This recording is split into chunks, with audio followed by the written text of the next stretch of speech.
বন্ধুরা দেখো আজকে বানাচ্ছি ডিম কারি।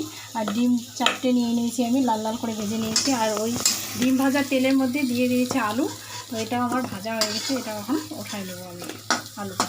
আর 50% কিন্তু আলুটা সিদ্ধ হয়ে গেছে।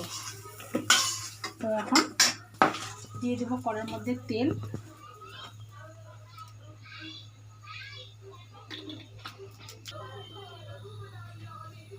তেল গরম হয়ে গেছে, এবার তেলের মধ্যে ফোড়নে দিয়ে দেবো দেখো কালো জিরা, সাদা জিরা আর শুকনো লঙ্কা।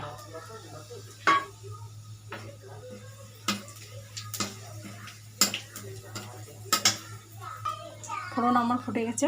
আর এদিকে আমি একটা পেস্ট বানিয়ে নিয়েছি, পেঁয়াজ, আদা, রসুন, কাঁচা লঙ্কা, পাকা লঙ্কা একসঙ্গে, আর একটা দিয়েছি টমেটো ছোটো দেখে।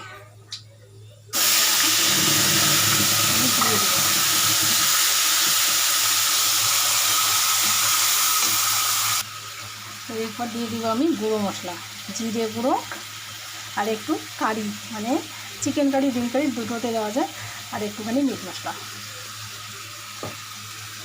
তো দিয়ে এটাকে আমি ভালো করে মশলা থেকে তেল ছড়িয়ে কষাবো আর কি। যতক্ষণ না মশলা থেকে তেল বেরোচ্ছে ততক্ষণ আমি এটাকে ভালো করে কষিয়ে নিব। এটা কিন্তু অনেকটা ভাজা ভাজা হয়ে এসছে। এরপর দিয়ে দেবো লবণ হলুদ। তোমরা চাইলে একটু চিনিও দিতে পারো, চিনি দিলে আরও কালারটা ভালো আসে, কিন্তু আমি এখানে চিনি দিব না, কারণ চিনিটা আমার বাড়িতে পছন্দ করে নাই, অ্যালাউ নেই। নিরামিষেই চিনি দিই একটু। মশলা বাটি ধুয়ে দিয়ে দিলাম একটুখানি জল। এই জলটা দেওয়ার পর একটুখানি কষিয়ে নেব। দেখো আমার মশলা থেকে কিন্তু তেল ছাড়িয়ে দিয়েছে, মশলা থেকে তেল ছেড়ে গেছে। এবার আমি দিয়ে দেবো ডিম আলু একসঙ্গে, কারণ 50%-এর বেশি মানে সিদ্ধ হয়ে গেছে, যেহেতু আলুটা না আলুটা সিদ্ধ হয়ে গেছে।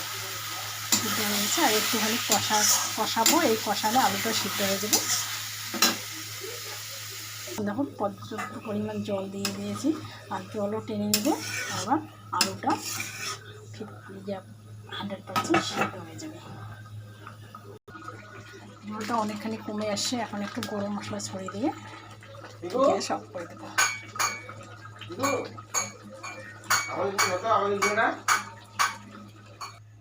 তো দেখো আমার ডিম কারি একদম রেডি। এখন খেতে বসবো। কেমন হয়েছে তোমরা জানিও একটু কমেন্ট বক্সে। টাটা।